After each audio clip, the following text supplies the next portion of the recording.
his older stuff have inspired a whole generation of filmmakers. He was bro. What's his name? I googled Argento and I got the food company. No, Dario Argento. Oh, Argento's father.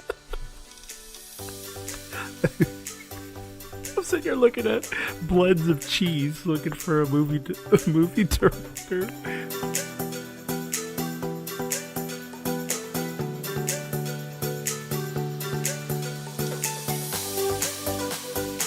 Hello, everyone. Welcome to episode 73 of the Thought Patrol podcast.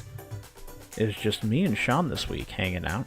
We talk on a little bit about Fallout 76 beta impressions, what I played, my opinions on what the game is, and talk a little bit about some Diablo Immortal upset.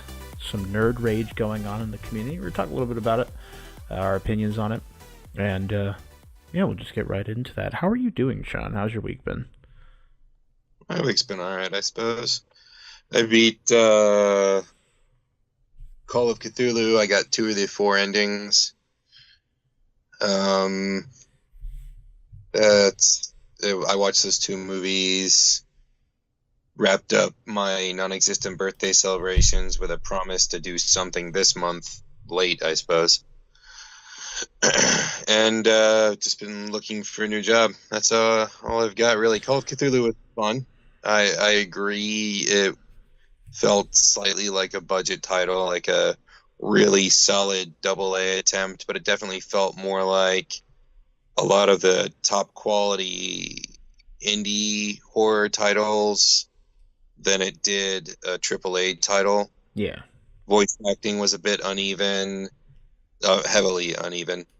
It's supposed to be in a New England island and off the coast of New England, but there's only 1.5 guys with a New England accent. Everybody else, it's like they just told the voice actors, "This is the character, do your thing," and they just made it up and kind of ran with it. So that you got guys with one guy with a fairly okay New England accent, definitely not authentic, but fairly okay for a game. Then you have another guy that's kind of phoning it in. And I swear, in all but one scene, William Fichtner does the voice of the main character, and sometimes he's totally on it and he's putting all his energy in, and other times he's phoning it in. It feels like Bill Murray's performance in the Ghostbusters video game. And then the graphics were serviceable. Yeah. So you're really playing it for the investigation mechanic, the exploration, and the homage, the Cthulhu tribute. Definitely. Which is really why I was playing it. It was mostly just for the ambiance and the atmosphere. For the same reason that you watch a John Carpenter movie. Don't we have another Cthulhu game coming next year, too? There's one that is there's one that came out earlier this year. There's one coming out next year, and they're not strictly Cthulhu games. They're games that tell their own story. They just borrow very heavily from Cthulhu Mythos, whereas this was an official Cthulhu release. Oh, okay. There's only been 3 official... Don't quote me on this. I could be wrong. I haven't looked this up in a while, but to my knowledge, there's only been 3 official top-tier or declared to be top-tier Cthulhu releases. There was 2 on computer, an old one, a much older one. One came out in like the early 2000s, if I remember correctly, or late 2000s, I think. And then there was an older computer game, and then this one. Everything else just pulls from it. Like, for instance, Quake uses Shub-Niggurath and a few of the other Cthulhu gods, but it's not an official Cthulhu thing. So the other one is like the rivers of something or some shit like that, and it's about a town that's been flooded in New England. Like the whole town's under like 3 feet of water. Okay. So you explore from house to house and complex to complex, and I think you have to use boats to get around a bit. But it's not a Cthulhu game, and I think that one may not be coming out on console. They haven't talked a lot about it, but it's like the rivers of something or lakes of something or some bullshit. That's the one I was thinking about, but yeah, sucks it's not coming out on console. But Yeah, I don't think it is. It might be. I think this one might have been kind of one of those things where I don't think it was originally intended to come to console. That's why the physical copy is a little bit more expensive. They probably had to outsource some porting to get it onto the console. How does the console port run? Does it run fine? Yeah, it runs fine. I honestly, there's pop-in, but or a texture might not load immediately, but it's usually far off. You don't have it a lot. It's too dark at times, like way too dark, to the point where you really sometimes like you have to hold the. I mean, it's just too dark. But that's adjustable. So, but I didn't have any operating problems with it. It didn't drop frames and shit like that. It wasn't like some games, like Borderlands, where the moment you go into a new area, it takes like 3 seconds to draw everything. Yeah. It wasn't like that at all. Like, it ran fine. And from the very first moment when they advertised it or announced it, it was announced for PS4. So okay. I don't know if it was, that kind of situation. I wonder why. But I know that they advertise it as a top level game, and this is clearly not that kind of an effort. Nah. I think, man, the cutscenes in this game are shitty. Yeah. They're pretty bad. You're not playing it for graphics. Like, don't get me wrong. What you see perfectly builds the mood. Oh, like, definitely. It does the mood and the atmosphere perfectly. Like, even though I paid too much for the game, like, I don't feel like it's a $60 game. I feel like it's maybe a $40 game. Even though I paid too much. Well, yeah, I know, asshole. But even though it is that level of a game, I don't regret buying it because I truly enjoyed stepping into Cthulhu Mythos. Now, bear in mind, I do not like H.P. Lovecraft, the person, but the art that he created, I think, is it has a certain mystique. It's a certain classic piece of horror that has influenced so much to come after it, and I do firmly believe that there's a clear separation between liking the art that an artist has produced and liking the artist. Yeah. A lot of artists out there like Michael Jackson, who with the thing with the kids that they eventually all but definitively proved he did. He's a kid diddler. He diddles kids. The dude that made that show we like so much, the RPG, MMO, whatever, the one about the love story. What? Diary of a MMO Junkie or whatever. Okay. Okay, yeah. The guy that directed the show did a fantastic job with the show, and he's a Nazi sympathizer. Oh. I love the show. I love this guy's work, but I can't stand him. Lovecraft was a notorious racist, like, of the highest caliber, So he's a real piece of shit, or was. But his work, it's fucking stunning. Like, yeah, just like Walt Disney was a anti-Semite or something, right? I don't remember if that was proven, but I know that he was very sexist. He didn't believe that a woman, like, there was a distinct pay gap back then, not now. But the pay gap thing now, the wage gap is really like a non-existent thing, except for in case-by-case basis. Overall, it's really not there. But I know there was a disparity in what he paid his female workers, and he didn't believe that any of them should hold positions of power, and they weren't allowed to talk back to him. And, like, it was just a very different work experience working for Disney if you were male or female. Like, I know he was sexist. I know he was somewhat racist. But and with that whole Uncle Walt thing, that was completely a manufactured character. Like, he was 100% all about the money. It was all about the Benjamins for him. Everything was custom designed to fill his wallet. Like, people will fondly look back with rose-colored glasses at Disney and their tickets and how it was all about getting people in. But with him, it was a carefully crafted empire to funnel money, like stealing characters and poaching talent. Like, he had zero ethics when it came to how he ran the company. So he's not fuzzy Uncle Walt. That's just that was an image crafted for the kids, a character. Okay. All right. Well. Anyway, the point is, Lovecraft's a douchebag, but his work is awesome. Okay. The game. Okay. Anything else with your week? No, my week was shit. Okay. Outside of that. All right. So average. I got you. I've been good. I went for an interview today, and I did get a job, so that's cool. Making sandwiches at Subway. It is a job at the very least. I am. Sandwich artist, as they call it. I am a junior sandwich artist. As of right now, I actually go in tomorrow for my first day of training. I'm still looking for other areas of employment, but as of right now, this will service the time being since I've been out of work for close to a month right now. So I am a poor boy with poor boy dreams and ideals, so I have to fill that with poor boy jobs. So but besides that, happy to be off my ass and doing things again.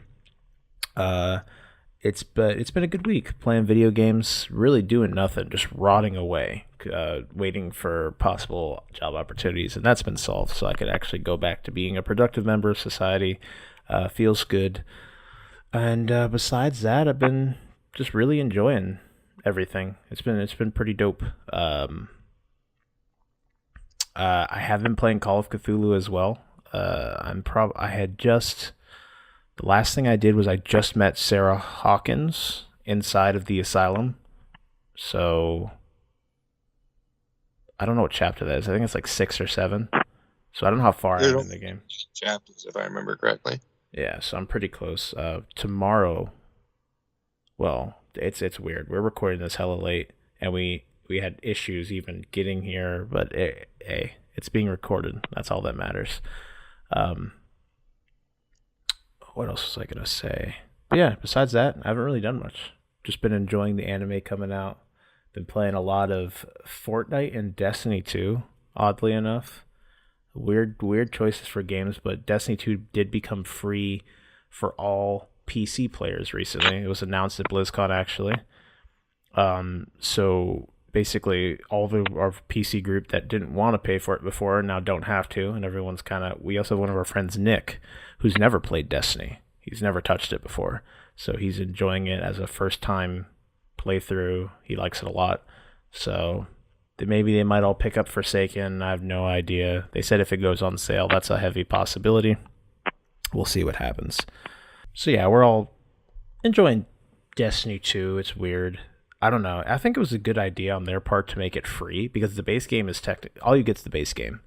So it's technically, what's the word I'm thinking of? Like, outdated. There's no point to it. So like, it makes sense to make it free to people just to try the game, because no one was going to buy it anyway, and everyone's talking about Forsaken. So I thought it was a smart business decision. And then all they got to do now is if they put Forsaken on sale, like make it 10-15% off, then you'll have a bunch of people, oh, hey, the new DLCs, the thing that everyone's talking about, is on sale. Now a bunch of people will flood in and just pick up Forsaken because they got the base game for free. So they only have to spend, if they do it 15% off, like $30 or something like that to get to play the rest of Destiny. So I think it was a smart idea. I'm going to give a dissenting opinion on this. Regardless of where we all stood, like last December when we unanimously agreed to drop Bungie and not return to them, and everyone but me has crumbled on that. I strongly encourage our listeners to do the opposite and do not support Bungie. Do not give them your money. Bungie has shown twice to repeat the exact same business model. They are lying to their customers. They do not listen to their customers. They just keep telling you we're listening, but they're not. They have done the same foul business practices. They have rigged the game so that people will have to buy loot boxes, and then when they got busted, they rigged it a different way, lied about it, rigged it a different way, and then when they got busted on that, then they said they were just trying some different... No. They tried ripping people off twice. They've shorted people on content that they had made when the game launched. Like, a good chunk of it is on disc. There's a lot of foul business practices, and every single time they release a title, a Destiny title, they don't fix it until the third major drop or fourth major drop. And they do it every single time. And people give up the game. They leave. Then the major, release comes out. The Taken King came out last time. This time it's Forsaken. And they fix a bunch of stuff, give a bunch of content, make it all shiny and new again, and people forgive them for what they've done, even though they've ripped you off on a lot of money and on an experience. Save your money. Show them that players do not want this. Don't give them your money. I don't care how discounted it is. Don't do it. Pick up a different game. Get your friends into a different game. Do not support Bungie or Activision in how they're treating players. That is my entreaty. We'll go back to Kyle talking glowingly about the game, because Destiny does play extremely well.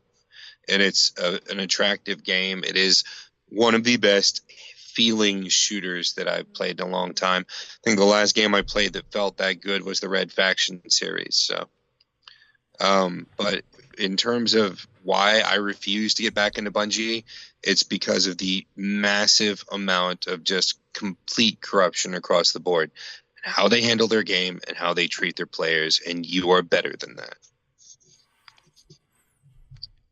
If you play a game that you think is fun and you have friends to play it with, who am I to tell you to not support it? That's I guess my change when I don't know. I used to be, I still in a way, where if it's something that you do not like, feel free to not support it. That's fine. No, 100% power to you.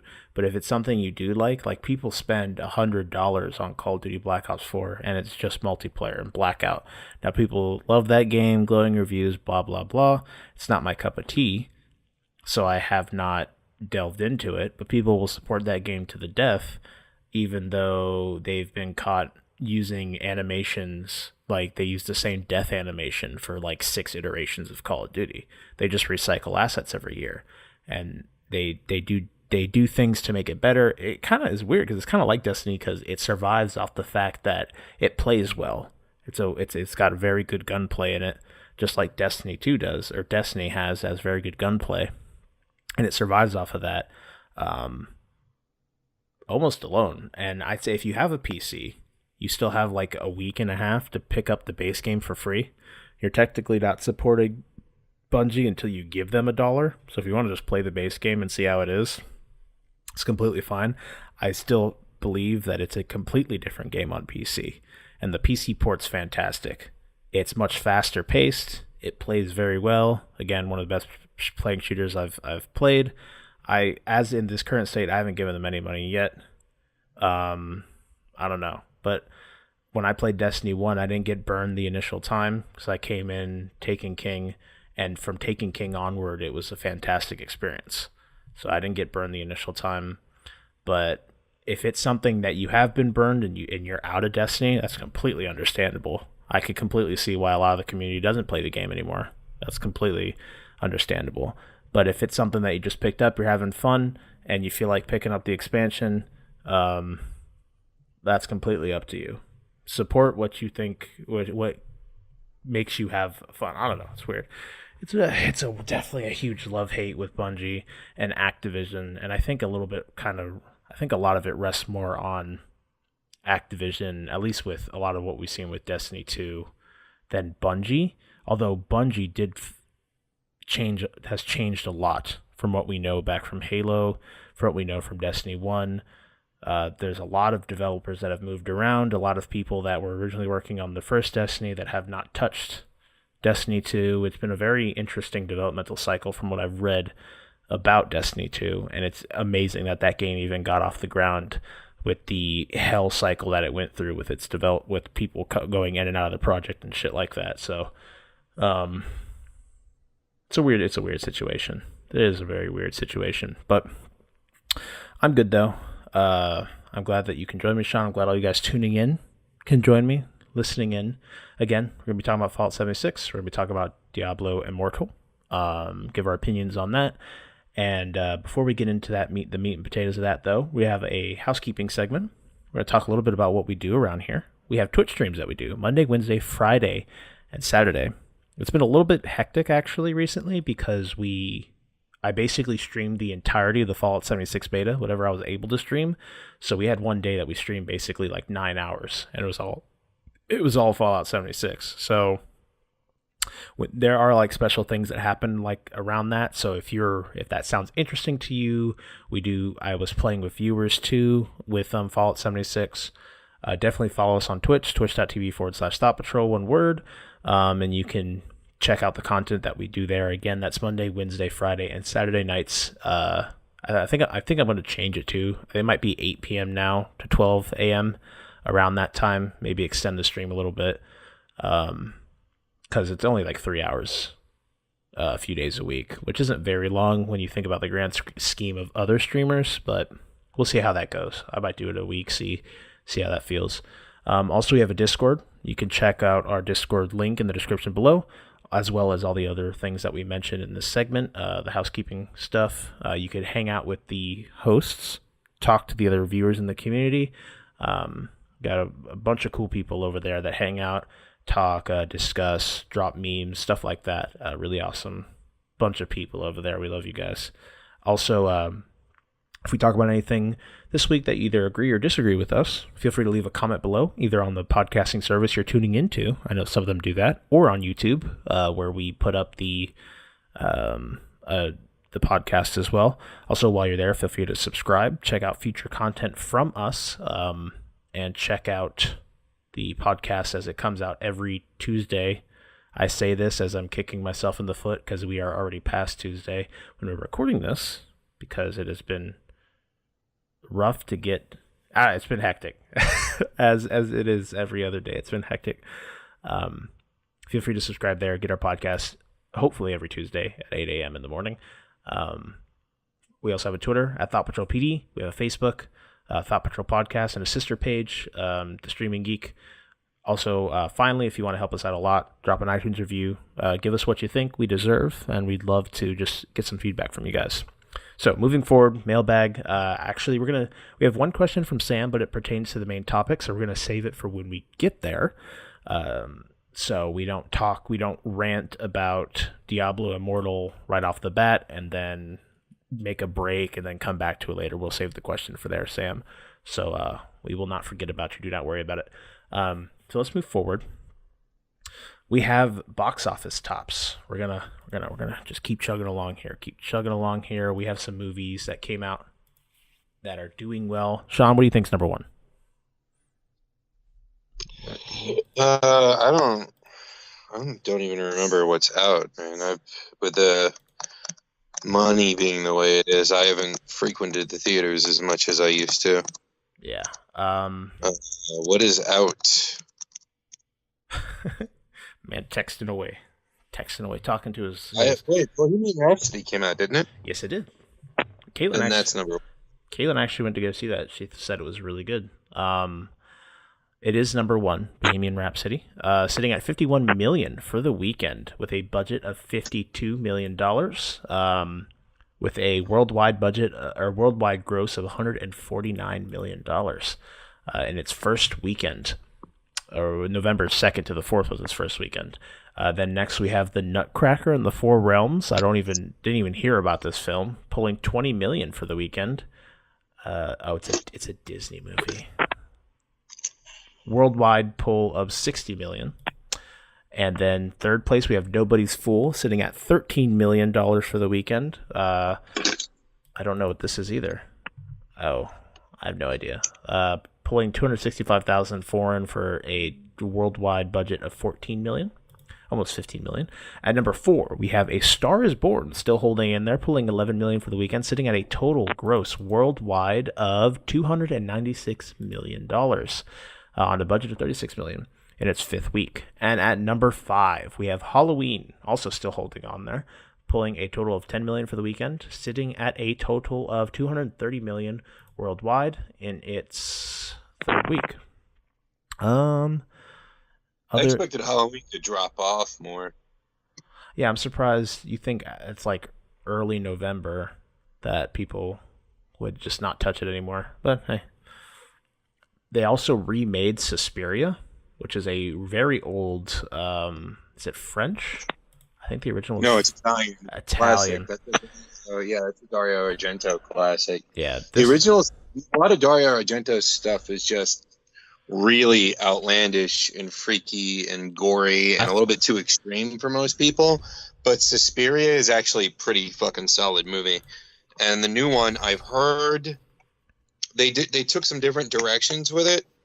They tried to differentiate it from the original. The original used color as a huge motif in the film. And the original has kind of stepped away from that and gone with a more conventional horror palette with the darker colors and whatnot. And it follows a little bit more of a conventional path in terms of how they tell the story. Yeah, but I still want to see it.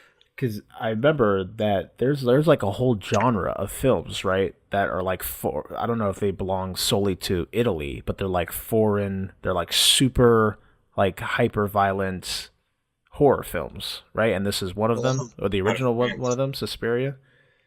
I forget what it's called. There's a genre. There's a name for it. I'm not sure what you're referring to, but I know that France has actually been producing a lot of them. France, and then there was like that Serbian film that was like that. But Argento is known for being more extreme in how he presented his older films. His newer ones have been trash, but the older stuff have inspired a whole generation of filmmakers. What's his name? I googled Argento and I got the food company. No, Dario Argento. Oh, Argento's father. I'm sitting here looking at blends of cheese, looking for a movie director. What was it? Dario Argento. Suspiria was good. I mean, the thing about Dario's movies is by today's standards, I guess you wouldn't find them too shocking because now all of the movies try and do the same kind of shocking shit. But back then, his movies just seemed more extreme. There was the deaths and the ways people died. They were never realistic, but they were always just really horrifying. Like, he would always try and find the scariest or the most intense ways to kill people. I found it. Giallo? Oh, yeah. Yeah, that's the genre I was thinking of. Especially outside Italy, it's a genre of literature and film, refers to a particular Italian thriller horror genre that has mystery or detective elements, that contains slasher, crime fiction, psychological thriller, psychological horror, exploitation, sexploitation, and supernatural horror elements. In English, the term refers to the Italian film version of the genre, a particular style of Italian-produced murder mystery thriller horror films. Yeah. Well, Argento was one of the early pioneers of that. Yeah, that was it also means yellow. So that's what I was thinking. Suspiria was a pretty good movie. It's dark, it's intense, it is hyper violent, but it's also very artistic. The way it used a shitload of Dutch angles, and like everything is always just a little off center, and all the colors are hyper intense. And it tells a story of a world famous elite ballet school. It's like run by witches, right? Yeah. There's a master, like a witch lore. I don't know what the fuck you'd call her. A witch Gandalf, the chief witch bitch, runs the place. Bitch. Anyone who wants to be successful basically joins the witch cult, and then they sacrifice other students. Hell yeah! And so every year, a new class comes in. Certain people are chosen as sacrifices, and then one person becomes the main sacrifice. Don't the sacrifices go to keeping the head witch alive? Isn't she like barely alive, and she like siphons their energy to keep herself alive or some shit like that? Yeah, and in return, she uses her magic or whatever to make the dancers fucking amazing. Yeah, and then the place burns down at the end. GG. Yeah. I want to see the new one because it's got Chloe Grace Moretz in it, and I am a huge fan. I like her a lot. Everything she's been in. So nice. Well, that's I don't know. It was done by Amazon, but it's seen an upsurgence of percent. Bruh, your feedback. You're giving me feedback here. Oh, the things we have to do here, guys, to get an episode to be somewhat cohesive. It's beautiful. We should do like a behind the scenes of the Thought Patrol podcast and just record all the bullshit that we have to go through. Yo, that'd be a really cool, if we ever get big enough to have a Patreon, that'd be a cool Patreon reward. Give people like all the bullshit, like almost like a documentary style, like bullshit that we go through every week to just get this podcast off the ground and get a new episode out. I think that'd be a good reward to people that are Patreon, whatever, supporters. So that's about it. That's what the movies are going through.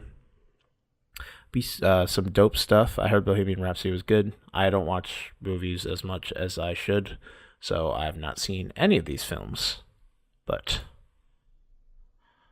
I can't really provide anything in that line of expertise. That's what Shawn's here for. So unfortunately, I'm failing everyone because this last month is a good month for me to get out and see movies. But I will. That's the important part. You still have it. You still have a desire to. All right. So, with all that, box office tops, movies doing good, kinda. I guess. Go see Bohemian Rhapsody. I heard it was good. We're gonna move in to our Spooktober.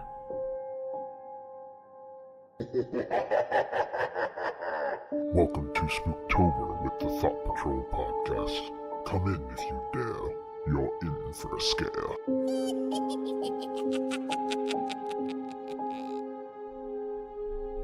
You guys heard that was the bit right there.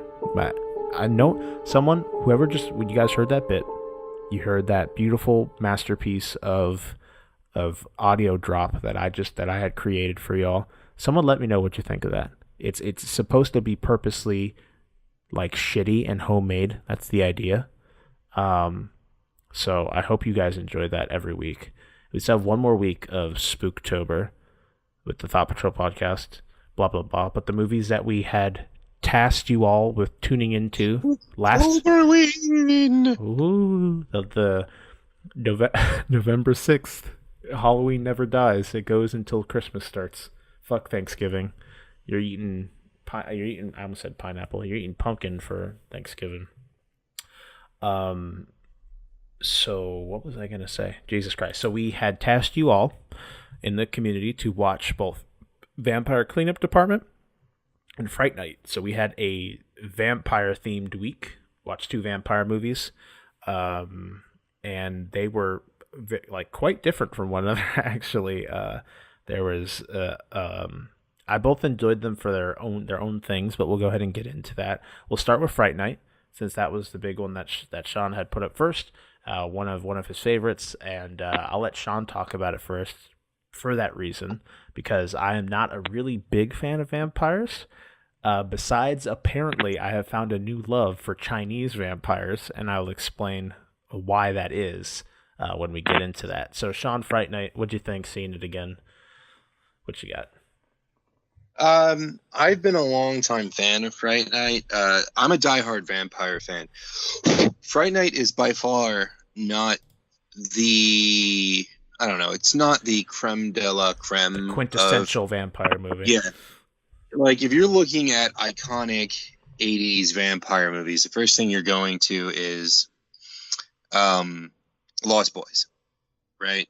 That's the first one everybody goes to. And there's a point why I chose to watch something else instead of Lost Boys. Like, if you haven't seen that yet, one of these days, I do want to expose you to it, because it's more of just a kick-ass, like, rock and roll flavored fun flick that happens to have vampires in it, than it is just strictly a vampire movie. Like, it's very fun. To me, Fright Night comes in just behind that. There's a lot of 80s vampire movies. A lot of them flew in under the radar. There was one with David Bowie in it, and that was more of an art piece. And there's a fair number of them that were decent, but Fright Night is this fun. Like, the characters, they're all either, I mean, they're either over the top, or they're intentionally corny. The cheese element that is there is more of an homage to the cheese of classic vampire movies than attempting to be cheese itself. And Roddy McDowall plays this fucking fantastic character in the movie called Peter Vincent.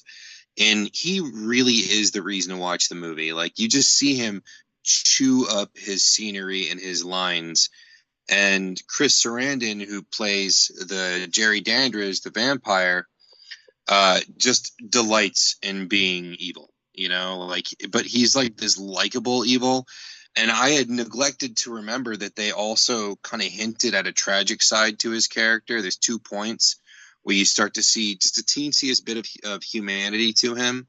They don't really build on it, but it is a classic 80s vampire movie. And as many times as I've seen it, watching it while also seeing the perspective through another person's eyes who's seeing it more objectively, I was able to see it as a somewhat weaker film than I've always seen it when I've watched it with people that love it. It's not quite as strong as I remember it. It's not on Lost Boys level, but I think that if you love just really charismatic portrayals, Chris Sarandon and Roddy McDowall, who has like the best British voice in history, those 2 guys really make it worth watching. It's very fun just to see their characters just really dig in and chew up, you know, everything that they're doing.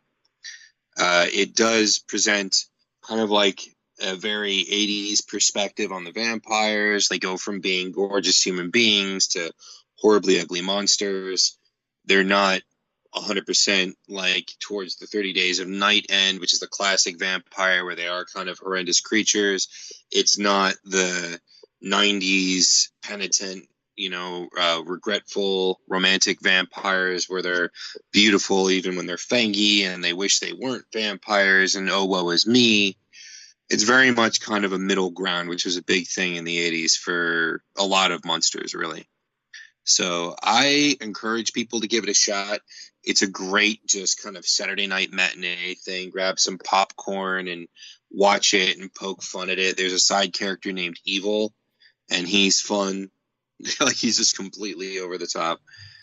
So I like it. I like it a lot. It's not perfect by any means, especially the way I've always watched it, just because I got to see it through Kyle's eyes. But outside of that, I still very much enjoyed it. And Roddy McDowall was a treasure, especially in horror movies. Even in the corny B shitty ones that I've seen him in, he was fantastic.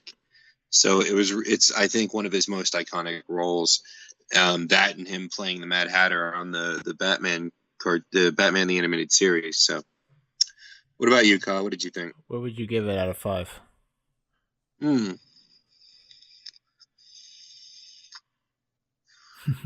I would give it 4 You're So Cool Brewsters out of 5. I can. It's weird. I'm not the biggest fan of any type of vampire, to be fair. I just don't find the creature itself interesting as a villain. It's just not my cup of tea. I thought the movie overall was a fun watch. I do agree with you that I thought the performances of the 2 characters you mentioned that I don't know the names of were good and overall did add to the film. I liked seeing them more than the main group of kids. They just kind of felt like a reason for everyone else to be together. Although they had good performances, it just wasn't to the point where it was something that was like memorable. But I thought that the vampire himself and then the dude that was on TV, I thought they were both they added a lot to the film. I would agree there. I will say this much, dude. The main character, all of a sudden I forgot his name, which is terrible because I'm a lifelong fan of this film, but and his girlfriend were not nearly as enjoyable to watch as I remember them being. Like, you're absolutely correct. It really is Peter Vincent and Jerry Dandridge's movie. It's Chris Sarandon and Roddy McDowall that really pull things together. There you go. There's the names. But overall, I thought the makeup and the the effects in this movie were really good. Like the one very drawn out scene of the evil after he, obviously spoilers for all this, as always, but after evil is turned into a vampire underling, blah, blah, blah, and he gets stabbed by Peter with like a stick, and he's like slowly trying to pull it out, and he's like malforming and shit because he was like a wolf and he's turning back into a human. Like that whole scene, it was drawn out. It was like nasty, but all of the effects were really good. Like they were very convincing. Like overall, I felt like I was watching this disgusting wolf thing turn back into a boy, and all of it looked good.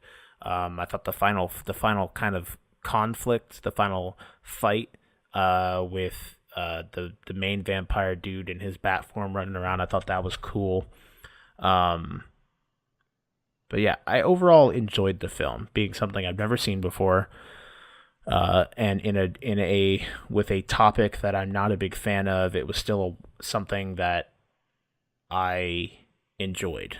I could say, I guess. Is there anything else I'd like to add?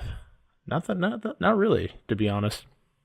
Not really. I could say I didn't have a lot of expectations right off the bat, and it proved me wrong, so that's good. But I overall enjoyed the movie. So I'd probably give it... I think I'd give it... I'd give it 3.5 butt plug crucifixes out of 5. I think that's 3.5 butt plug crucifixes out of 5. Did you ever get the link to the Synth Wave song you liked so much in the film that I sent you? Oh yeah, the text message, right?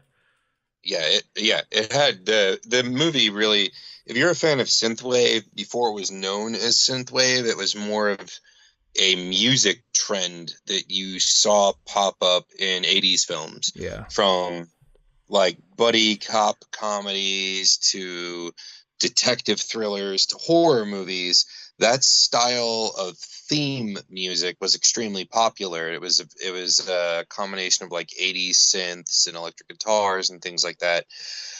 And this movie was just laced with it, and the music was just always perfect for the scene. It was really cool. So, and on to our second film. Have you seen? Speaking of synthwave and 80s films, have you seen Kung Pao Fury?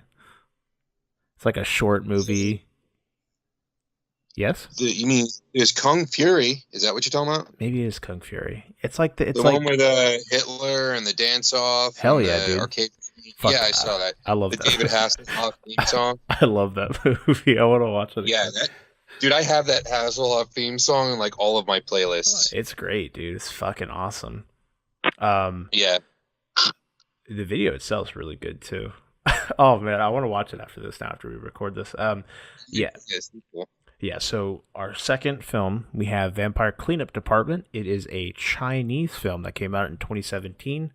It was made largely, it was made largely in Singapore. They used a lot of Singapore actors and shit like that. Oh, that's it is Chinese. Singapore is basically China, and they shot a good chunk of it in China too. But their cast was largely from Singapore. Yeah, and I had my first experience with the Chinese hopping vampire, which I had no idea it existed prior to this movie. And this film was more of a comedy / kind of like Ghostbusters meets vampires kind of thing. You have a organization that their job is to deal with vampires. It's not just cleaning up after the mess that vampires make, it's killing the vampires, getting rid of them, setting them up for reincarnation and stuff like that. And overall, I think if you're looking for something deep, which you shouldn't be with this film, you're not going to find it, obviously. I thought that the comedy and the romantic elements to it, there is a romance that happens in this film between one of the vampires that the main character finds, I thought was enjoyable. I felt like this film was rushed. It felt like they were trying to tell too much within the time frame that they were allotted. So they had to have this happen. They had to have this happen. You feel like at points they're just kind of speeding you along to get you to the next set of events, the next arc, to kind of so we can get to the end in an allotted time. This movie did nothing out of the ordinary. I don't think. I think a lot of it was something that if you've watched films like this before, you can see it coming to a degree. It did nothing extremely special besides I thought that the romance between the two characters I thought was nice and overall enjoyable. And again, I am now a fan of cute hopping Chinese vampire girls. Shit was awesome. If you're part of the Discord, I dropped a clip there where you can see exactly what we're talking about. If not, you can just search up, I think it's like when the vampire girl is too cute to kill or some shit like that was the name of the clip, and it's on YouTube. And it's just Vampire Cleanup Department. The comedy was kind of hit or miss, which I feel happens a lot with Asian comedy in general. I don't know if it's like a cultural discrepancy, but I didn't have any moments where I was like bawling or laughing out loud, but I don't know if that... I never felt like that was intended. It kind of felt like it just felt like a rom-com, and usually rom-coms aren't fall out of your chair funny. It depends on again, there's always outliers, obviously. But yeah, I can give you a list of some. One of them's Chinese that are super funny, but I think it wasn't I don't think that it's that Asian comedy doesn't carry over, because I've seen some gut busters, but it wasn't great. No, yeah, it was not a fantastic film. I liked what it did right. It did well, but the rest of it kind of fell flat in comparison. And overall, the only thing I really ended up caring about was the relationship between the two main characters, and that didn't last long. Well, it kind of revitalized itself, all reincarnation kind of thing. But I don't know. Do you think if they ever, thinking about it now, he was older, obviously spoilers as always. He was older. He found kind of like a deep ancestor of the vampire girl. Do you think like if they do fuck, he'd have her hop around before they do it, like for the role play kind of thing? No, I don't. I think you've a disgrace against the girl he was in love with. I don't know how. I guess it would just be a transference of emotions. Like people do that fairly frequently, where you'll fall in love with somebody or become involved with somebody because of their resemblance to somebody else. It doesn't make it any less genuine, but it does kind of call into question the veracity of the beginning, so to speak. Yeah. That part is a little...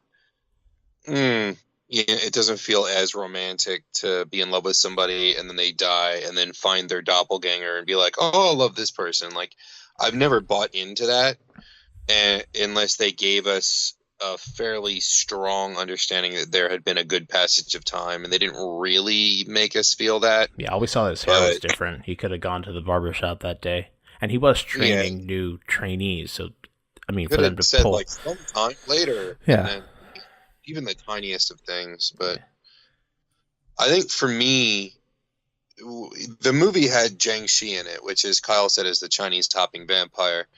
And that's more of a reanimated corpse. It's like a combination of a reanimated corpse and a succubus or an incubus without the sexuality aspect. The hopping vampire is a reanimated corpse. There's a number of different reasons why that can happen, but they hop around and then they can't bend their arms or their legs. Their knees and elbows don't work. So they hop and they have their arms outstretched. They get both arms on you. They grab you and then they suck out your life force, your ki. So wait, how do they hop if their elbows or their knees don't work? It's supernatural. I don't fucking know, but I know that they don't. So if you were to look at one from like a frontal view, they would hop without any effort. It'd just be kind of like... No, they use their torso. Like, you can do that. I'm trying to imagine how the fuck this would work. I'm about to...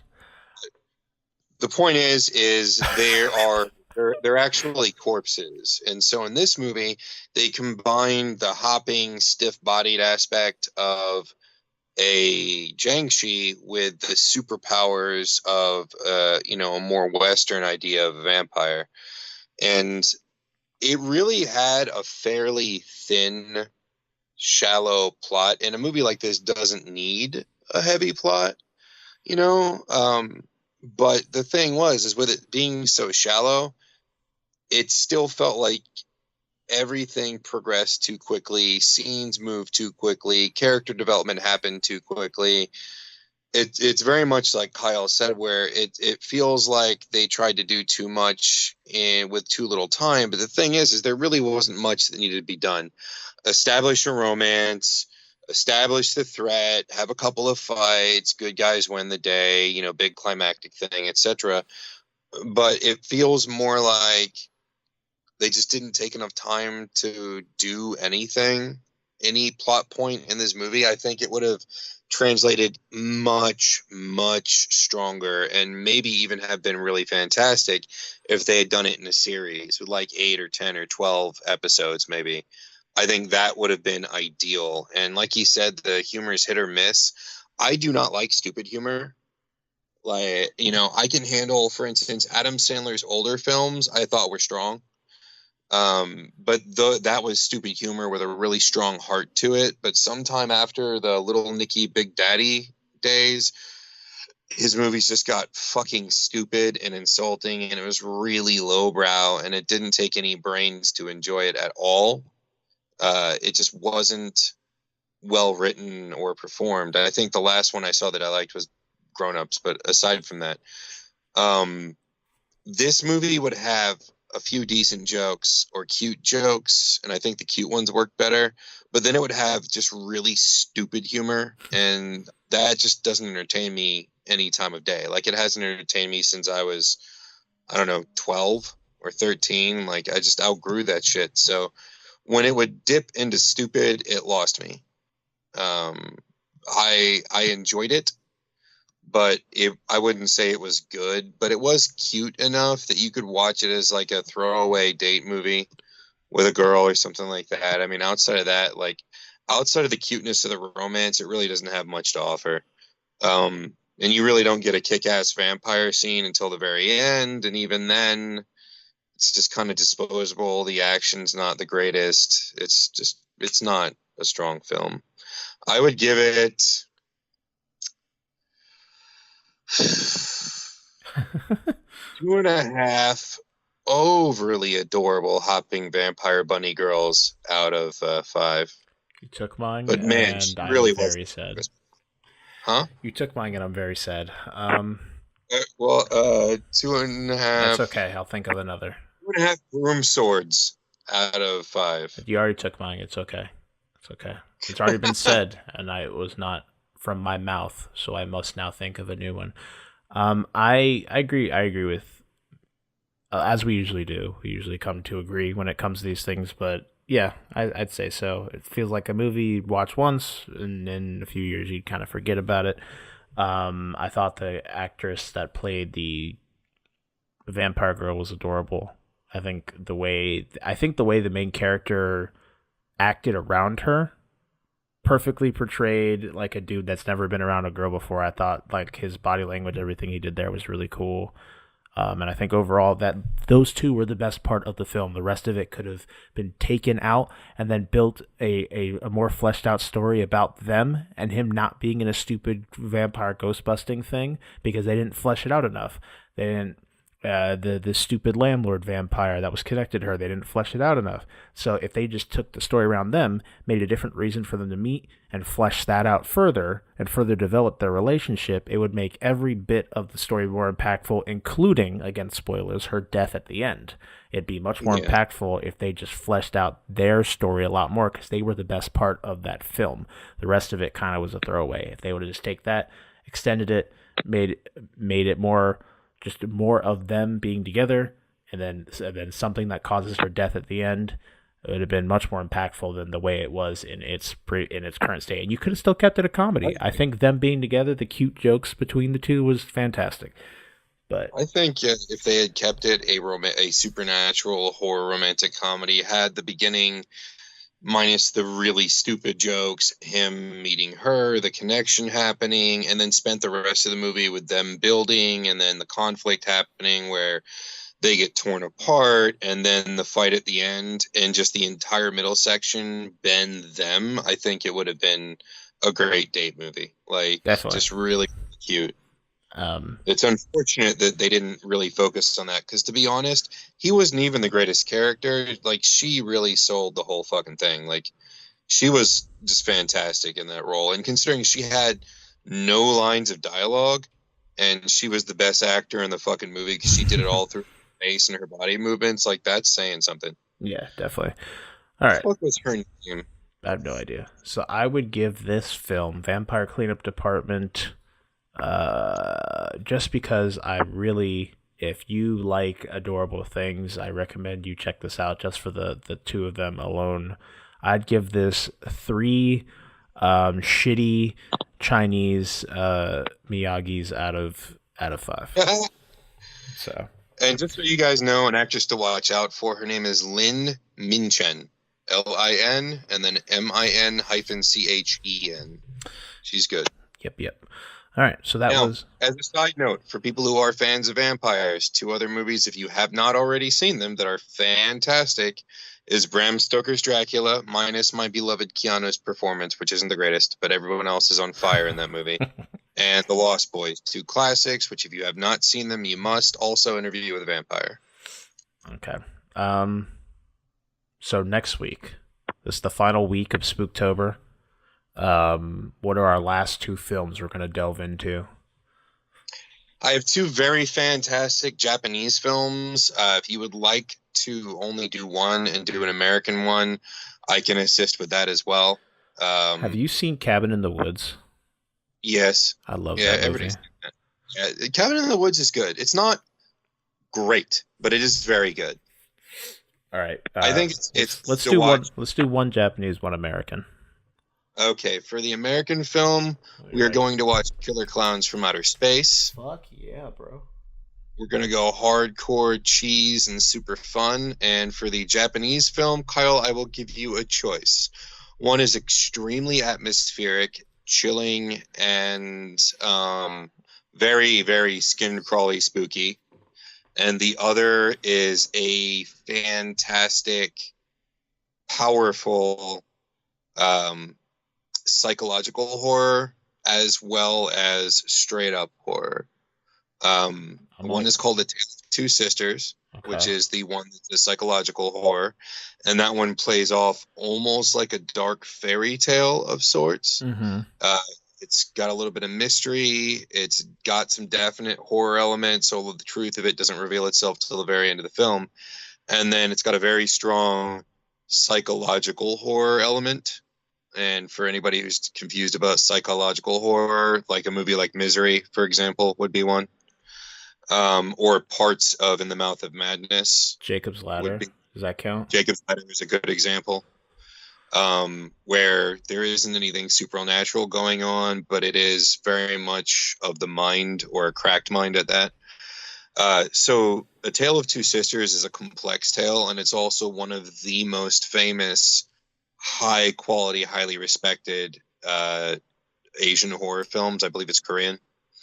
And then the Japanese film, the one that's extremely moody and super atmosphere, is called Kairo. And Kairo, when they brought it over here, was named Pulse, which is what Kairo translated means. Both of those are really strong. Kairo is a very slow burn, and it's all about building atmosphere. A little bit like that movie with Hayden Christensen and Thandie Newton, where the light was vanishing from the world, and anywhere that was dark, if you touched it, you disappeared. Oh, I never saw that film, but I always wanted to. Isn't it based off a novel? I'm not sure. I know that it didn't do very well, and I enjoyed it quite much. I think I enjoyed it just because it was extremely creepy, and they don't do that thing where they have to explain everything to you. Like, you spend the entire movie never getting an answer. Like, it's just when the light goes out, you're gone. That's it. And the days get shorter and shorter. And whatever that darkness is, or whatever is in it, cannot be defeated. It's just a matter of time. So you're basically watching the world's extinction and it's something supernatural that's happening, and that's all you ever know. It's pretty dope. And I liked it. Do you know, it's I've grim, never... leave you with a good feeling, but I liked it. Pulse was better, but I liked I've never seen... what are those Japanese horror films? Extremely low budget. It's the girl that makes like the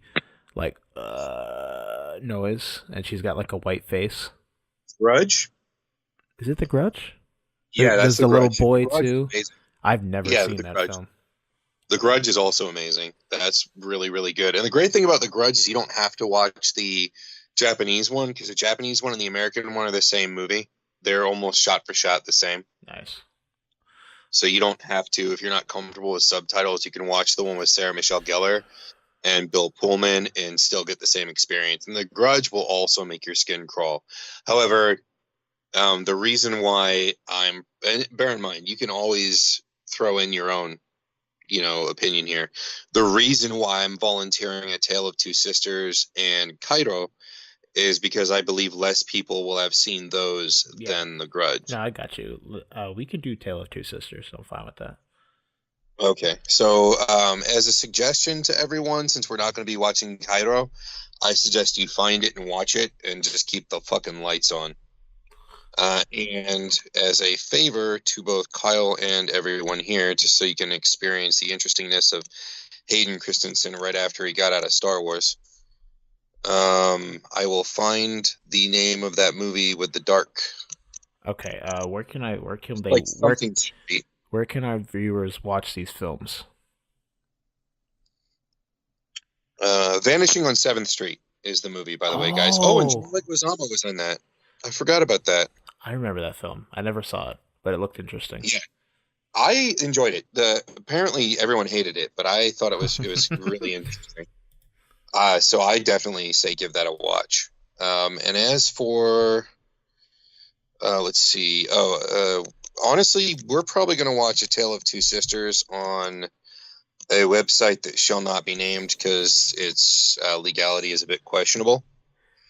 I am checking right now to see if it is streaming on any platform, but I don't believe it currently is. You know if Cairo is? Because I'd rather we be able to stream it legally. Me too. What about Killer Clowns? Amazon Prime? That's definitely Amazon Prime. Tale of Two Sisters is streaming on Shudder, and I believe Shudder has is Shudder the one that has a connection through Prime? I think it does. No, it doesn't. Shudder is VRV, which is like that Crunchyroll conglomerate that has a bunch of other shit in it. That's Shudder. Then the other one is through... I think it's still on Prime, though. Hold on a second. Because it did say something about Amazon. Okay. So that's that. Shawn looked that up. And once he tells me, I will write it down so it will be in the description. If you forget, check the description. You'll have where to go to find those two films. I'm going to move forward while Shawn does that research real quick. We have what to look for. Some games coming out this week, actually. A few things that may or may not interest you. Overall, it's a pretty weak week. We have Daracine. I don't remember. It was the people that made Bloodborne, the Souls game. It was their PSVR take, that title that pissed everyone off because I thought it was Bloodborne 2. That actually drops November 6th. We have Overkill's The Walking Dead coming to PS4, Xbox One, PC. Also drops November 6th. We have World of Final Fantasy Maxima, which is kind of like here's everything, like a Game of the Year edition. Here's everything in one game kind of thing. Coming to Xbox One and Switch November 6th. We have Ride 3 coming to PS4, Xbox One, and PC November 8th. Again, pretty weak. Not a lot coming out. World of Final Fantasy is a great game if you like turn-based RPGs. Super fun title, especially if you're a fan of Final Fantasy. It is an ode to all Final Fantasy fans. It was a great game. I enjoyed it a lot. Nothing too serious, but it was just, again, it was like a love letter to fans. It was really cool. And I really enjoyed the stacking mechanics in the game. I thought it provided a lot of strategy when it came to the turn-based formula, because it just wasn't something I've seen before. I don't know if they've done it in previous games, but I really liked the stacking mechanic. I thought it was cool. With those out of the way, let's move forward. We have a few news articles to talk about. Not too much, but just little things here and there. Nintendo has detailed Smash Bros. Ultimate World of Light Adventure Mode. Adventure Mode is coming back to the new Smash game when it comes out, which is awesome. If you guys remember previously, the last Super Mario... my God, I'm losing my mind. The last Smash Brothers game that had a adventure mode was Melee or Brawl. Brawl, but I'm trying to think of what it was called, the Subspace Emissary. Yes. Emissary, yeah. So they are bringing back an adventure mode to Super Smash Bros. Ultimate. It is called the World of Light Adventure Mode. They had... you've all seen the memes and the video, most likely. The Direct recently dropped. We had a trailer. It actually showed all 75 of the Smash characters, besides one, who everyone has been talking about too. But basically, they face off against a new threat, and everyone gets wiped out. Deadass. Everyone is eviscerated, like Thanos-level destruction, besides one character, being Kirby, the strongest Smash character. Kirby sets out to find his allies, and basically everyone's been corrupted, kind of how like everyone was being turned into statues, except they've been removed from the world, basically. The cool thing is the way it works now is you can collect the characters, but you collect them as spirits, and they're like supporting characters while you fight in combat. It kind of looks like a board game from what I saw in the trailer, kind of similar to Mario Party. And it eventually kind of builds out into like a bigger thing, where you'll get to fight evil versions of other characters and stuff like that. I'm trying to think what else was there. It is like Subspace Emissary, it being an adventure mode, with a little bit of different things here with the spirit gameplay, as they buff your character and stuff like that. They also showed off a few new characters. We got to see Incineroar, which will be a character. Ken, Ryu's Echo character, which is an Echo character is basically just a reskin, from what I understand. And then finally, they showed off Piranha Plant. Piranha Plant will be a Smash character. Don't fucking ask me why. Sakurai, what are you doing? But as always, Nintendo, their Super Smash Bros. Ultimate is launching December 7th for the Switch. They also have talks about a season pass for post-launch DLC, so they will be adding more characters as they support the game. So definitely awesome. I'm glad that they're bringing Adventure Mode back. I really enjoyed Adventure Mode. And the one thing with Smash 4 is, although it did have a few things here and there to give a single-player experience, it wasn't an overarching story like Subspace Emissary. So it's really dope that we have a kind of overarching story with this new thing now. And this new big bad that basically Thanos is all of the Smash cast. It's pretty cool. And you all have seen the memes, the fucking memes. So that's that. Super excited for Smash when it does come. I will definitely be picking that up. That and Pokemon. I'll be all over those two games when they come to the Switch. Give me a reason to dust off the good old hybrid home console / mobile console device. Blah, blah, blah. Also, for anyone that is a fan of Undertale, you should know that we did receive a quote-unquote sequel to Undertale recently over the past week called Deltarune. It released free through the official site and is available on, I'm pretty sure, PC and Mac. Now, the thing with this is the release of this game has been quite weird for Deltarune. It was Toby Fox basically on his Twitter announced, hey, if you're a fan of Undertale, get excited. We got something coming out 24 hours from now. And then he releases Deltarune. It's a bunch of like cryptic shit that he drops on his Twitter and a link to the Deltarune website. You download it. It's a really cool experience, even if you don't like Undertale, but you like kind of meta games. I would definitely recommend checking it out. Although be wary, I have downloaded this game and there has been an issue. I don't know if it still persists, but if you uninstall the game with the uninstaller provided, not just deleting it off your hard drive, it is possible to delete the directory that it sits in. Deadass. Like, you can accidentally delete all of your program files for all of your your like 86-bit programs. I think that was 86-bit. I don't know, something like that. The x86 file where it sits in, you can delete that entire folder using the uninstaller. I don't know if the problem's been situated, but from what I understand, that is still an issue. So if you're going to remove the game from your computer, just delete it off your hard drive. Do not use the uninstaller provided with the game. Seems like quite a big oversight to accidentally delete all of your program files using an uninstaller. But so far I've played about 30 to 45 minutes of the game. It's interesting. If you have not played Undertale and you're a fan of turn-based RPGs, I recommend it because it for what it does, it's a very interesting and progressive take on the RPG genre. I think it's really cool. The story is very interesting. The music is phenomenal. And besides the cancerous community, the game itself is quite good. And I enjoyed a lot for what it is. I enjoyed the story behind it, the tale it told, and the music. It was phenomenal. I love the music in the game. Actually, one thing I did not know is Toby Fox was a big music composer or / creator for the Homestuck series, which I never got into. I never got a part of that fandom, but I watched a video about the fandom because I find it interesting how nerds kind of like gather and do their thing, and seeing them like interact with the open world, and from the debacle that first came from Homestuck with new cosplayers cosplaying and not sealing their paint, because it was interesting. They cosplay these like weird, if you've seen Homestuck, they have these weird characters called trolls, and they have like gray skin.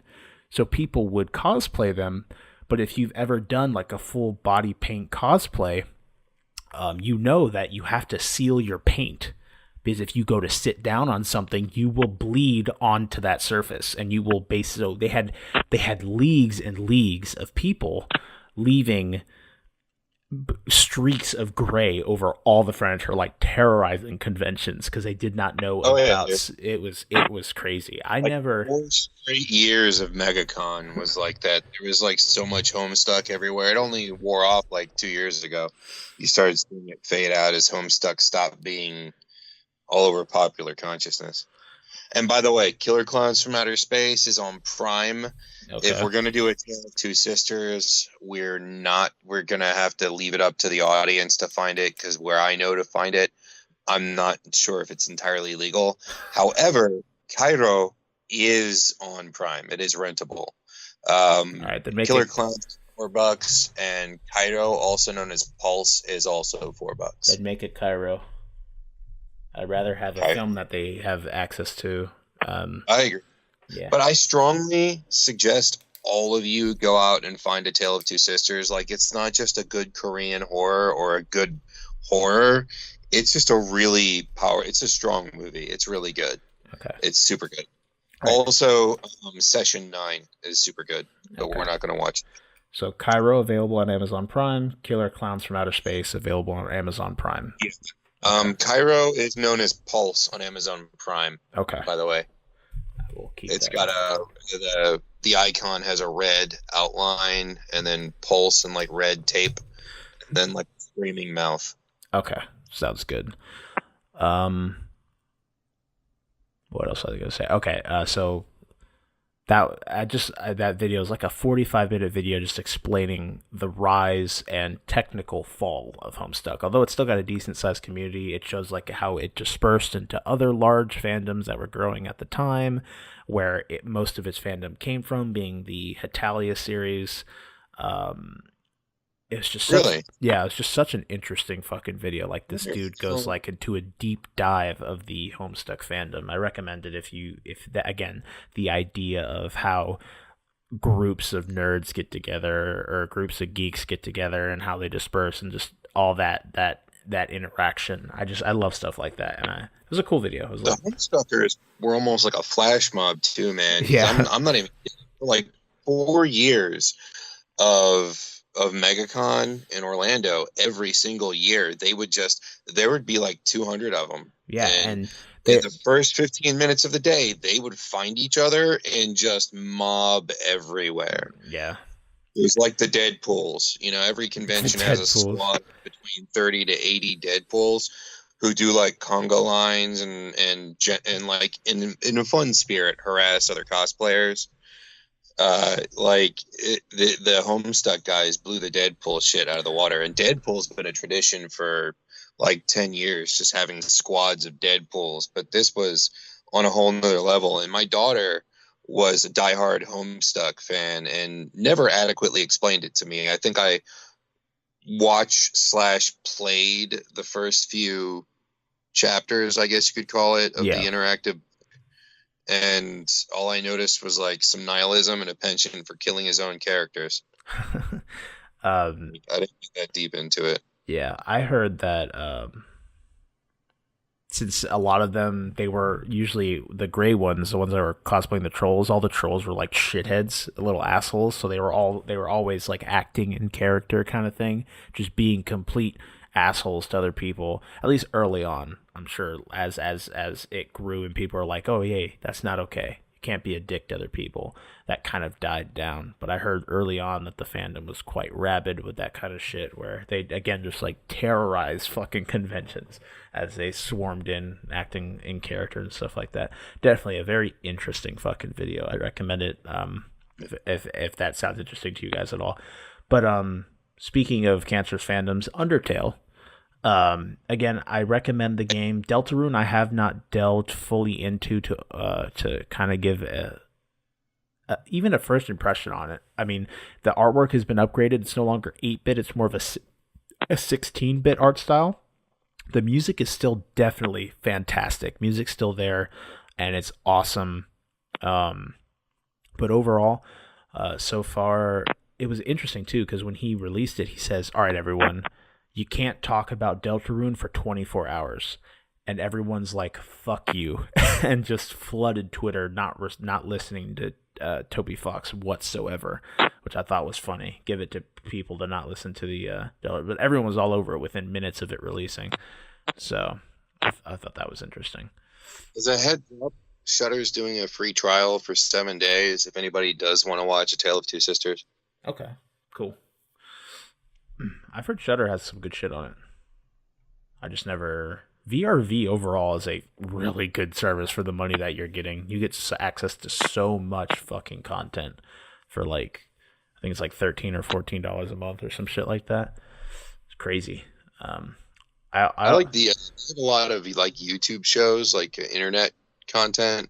Yeah. That I'm pretty fond of, like that one with what was his name, Maurice LaMarche or whatever, the guy who was the voice of Pinky.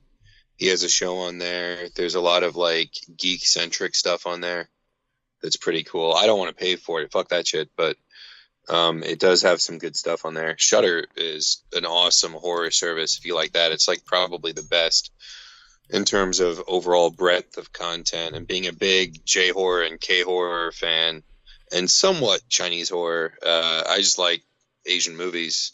I like a wide variety of movies. Shudder's got a good selection on there. I don't have the budget for it right now, but it's like $3.99 a month or something like that. Okay, sounds good. Okay. I'm thinking, what was I going to say? So I'll talk about Fallout 76 real quick. My impressions of the beta, a little bit about the initial launch of the beta, because that pissed off a lot of people right off the bat. So what happened there if you did not hear about it. What I think of the game so far from the maybe 15 to 17 hours I've played of it across the beta days that we've had. And then we'll move into Diablo Immortal, give our opinions on are people right to be mad? Are people right to be in the way that the community for Diablo is acting now? Is it okay? We'll also give a little bit of our opinions on it, what we think. Moving forward, and I also have an article from IGN that I think does a good job of summarizing intelligently what the community feels about this, me not being a huge Diablo fan myself. So, and then we'll also answer Sam's question. We'll get into that. So, Fallout 76. I am a big Fallout fan, as you can probably tell from what I've said about the game before. Now, with this game, a lot of people do not want this game to happen, and it kind of echoes Diablo in the way that people are feeling with that, because it is a side project, although it's I mean, it's the same idea. It's a side project no one was technically asking for. I've heard a lot of people talk about wanting a co-op Fallout, so there is a portion of the community that has wanted a co-op Fallout game for a while. And they are getting that. I know one popular streamer that goes by the name of Shroud, if you guys have ever heard of him. He's a big Fallout fan as well, and he's always wanted a cooperative Fallout experience as well. I just like Fallout to the point where it's kind of like the along the lines of Pokemon, like the new Pokemon game coming out, I know is not a mainline Pokemon game. I know another mainline Pokemon game's coming out, so I know that the series isn't taking a direction that I won't like. This is just a side project. Same thing about Fallout 76. They've already said, and they've said that there is another game coming. You have a mainline game on the way. This is just a side project. If you're not a fan of it, that's okay. The series is not heading in this direction. That's fine. We have another one coming. You're good to go. And that's completely fine with me, even though I'm kind of okay with the two side projects that we're receiving for these separate games. But let's getting into the game itself. I've heard a lot of people say that it is a cool world that feels empty. And I can see that. Now, a lot of people like Fallout for the stories that are told within the world and through the NPCs. And if you've been following this game at all, you know that, first of all, we don't have any human NPCs. That does not mean there aren't any NPCs at all. A lot of them end up being robots, deadass. Or it'll be something you come across. You do talk to things. Now, when the game is working how it's intended, it's cool. I'm not going to lie. I've had some cool moments in this game interacting with other people, doing things with other people. And the whole idea that you are the NPC, the players are the NPCs. You can go sell stuff to people, talk to people. There is proximity chat. So if you're I was streaming the game and it was registering my microphone. So I was talking to chat, but everyone around me in the world was hearing too. So I was talking with people, hanging out with dudes, doing events with people and stuff like that. Now, I think this game in its current state, if you're not a Fallout fan, is not worth $60, right? Now, I think a lot of what rides on the success of this game is how well it is supported post-launch. I know they've talked about they want things like they want the servers to go forever. They want this to be an ongoing project. Now, if they handle this game like how Epic has handled Fortnite, where every week they are developing the experience, adding things into the game, changing the map around, doing things like that, and keeping the game alive through constant evolution, I think that this game can become something very special to a group of people. If they do not do that, if they just let this game sit and do not add anything to this game or to this experience, this game will be forgotten. It will easily be forgotten. They can't just poop out a map, although the map is gorgeous. They can't just poop out a map, drop people in it, and expect them to have all the fun and create the stories themselves, because people will quickly become tired of what you have here, especially there not being a overarching... there's a kind of overarching narrative, although it's not deep, and there not being any NPCs. Now, is there questing in this game? Yes. Is the questing good? Yes. I actually think that the writing in the questing is still impactful, even though it does not have NPCs, and I enjoy it for what it is. I had a quest where I came across a robot that was looking for a child that she was taking care of. Again, this was before the war. The robots are crazy. There was even one robot that's he runs a firing range, and he's like, the targets are messed up. Now, I know this is a post-apocalyptic world, but I've been programmed to be angry if these targets are fucked up. Go get me extra targets. And you just do a quest for him, and you help him get the extra targets. You go somewhere. It's more of a daily. They have dailies, which is a quest you get. It lasts 24 hours, and it involves usually a longer task or something different that you do, and you get a bigger reward as to a normal quest, which is something that's baked into the main game and does not alter over time. I'm thinking. Again, I think the quest structure and the quest writing is good. one big thing I've had with Fallout games is the exploration of the environment, and I think that is still here and in it is still firing on full cylinders. Even without NPCs, I think there's a lot being told in the world of this game. There's a lot to discover. There's a lot of stories to uncover, and a lot of people have been making fun of it, but a lot of this has some of the most recorded dialogue out of any Fallout game because the map is so large, and a lot of it is in holotapes. Now, take with that what you will. They kind of act as the NPCs that would normally narrate their story to you, except they're in dropped logs that you find all over the place. Some holotapes actually go for quite some time, and it's funny, you could be listening to a holotape for like 4 to 5 minutes, depending on what's going on. A lot of people see it, again, and I understand the criticism to this game. A lot of people are calling it Fallout 4.5 because it uses the same engine for the most part, although they've changed the way the light is rendered, or the lighting engine is different. It still plays like Fallout 4. So it feels like Fallout 4, 100%. Now, I can say that the PC port is very good. It runs incredibly well, which is awesome, as Fallout 4 was not that way. The Fallout 4 PC port was not very good at all. So it's nice to see that they are giving enough of a damn about the PC community to give them a decent port. Runs well. I never had any issues with crashing or being disconnected from the server over the 15 hours I played, besides the first day, which we'll get to. And overall, if you're a Fallout fan, I think you can grab enjoyment from this game, especially if you're able to get a few people to play with you. I, at this point, don't think I will be having anyone to play with, which is not a big deal to me because I've never really cared for having a cooperative Fallout experience.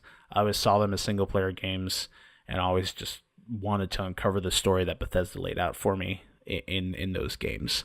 Now, I know there's a few in our community that might be picking up the game. I know Carlos will be picking up the game, but in our like small PC circle, everyone's kind of not sure if they're going to get it anymore. Again, completely fine. It's not the biggest deal to me. I wasn't even really truly expecting everyone to get it because I know not everyone's a gigantic Fallout fan. So that's okay. But overall, from the time that I've had in the beta and what I've done in the beta, I've had a lot of fun. Again, when the interaction with the other people in the server is firing on full cylinders, I think it's quite a fun experience. Like I had a dude that basically came up to me while I was questing. It's like, hey bro, can you make me a gun? I'll pay you. I'm like, sure. So he went back to my camp. I built a little house there and I was chilling. I went inside, made him a gun, asked him if he wanted any mods on it, made him some ammo, traded it to him. He paid me caps and went on his way. I helped him. I was that trader NPC, that whatever for that moment for that dude to get him a gun so he can help level. And I thought that was cool. I enjoyed that, and I thought it was just kind of like those, like, this is what the developers intended kind of moment, like that interaction with the environment, that interaction with other players. I think there are a lot of interesting elements I didn't get to fully experience yet. Like, you can capture workshops, and every certain amount of time, I don't know what intervals they're at, you'll get supplies. Now, other people in the world can come and attack your workshop, and they can capture it and steal it from you. But you can build up defenses, turrets. Sometimes your workshop will be attacked by NPCs, and overall they give you stuff for building, food, water, and it's like a pivotal point on the map that people fight for control over. Now, I never got to the point where there was an actual war going over these things because a lot of people were more focused on leveling and just doing stuff in the world. Not too many people were focused on capturing these bases because it was something kind of you had to do out of the way. I never saw a nuke go off. A lot of that stuff is very late game, so no one was really fighting over the nuke keys or trying to do any of that because all that stuff's much higher level. In the 17 hours I played, I'm about level 15 or 16, I think. And that's questing, doing things, exploring, killing stuff. So there is a bit of a grind to the leveling process, which is nice. I do enjoy the perks system. I like that you can kind of make your own builds. Like if you want to like build into... Now, it's limited to a point because you can only get so many points in each of your special stats, which affect how many perk cards you can hold. But depending on what kind of cards you can hold, you can create different sets that fit into the points that you've allotted to have different things going on. So if you want, you can have perks to help you for exploration, like stuff that reduces the weight of junk and all this other stuff, or you could have perks that help for straight combat, help you doing damage, melee weapons, guns, stuff like that. And I think that's it's okay. It services the game well enough. I don't think I can't really say what I would like to be better about the perk system. I'm not entirely sure if you can even max out all your special stats. If you could, that'd be cool. But I think it might be at a point where you have to kind of fit into a certain archetype based on what you've already started speccing. Like, I put my strength to 10 because I'm a fucking pack rat. I pick up everything. So I'd like to have the extra weight and stuff like that. That's about it, to be fair. I'm enjoying it for what it is. I'm still going to play the game when it launches on the 14th, I think. And overall, it's been a cool experience. Something I didn't really know I wanted, to be fair. Now, will I continue to play the game? I think that really comes down to how well Bethesda supports this game. I don't know. I think it really comes down to them adding stuff, keeping like additional events. Even it would be super cool. I was thinking about it if they can get to a point where I know the map's gigantic, and that's cool. It's large. There's a lot to do, but it'd be cool if maybe every few months you add a new area to the map. Like maybe if you head north through this certain canyon, you have a whole nother area that they've added for high-level players, or something that you can go into that has new questing, new workshops, stuff like that.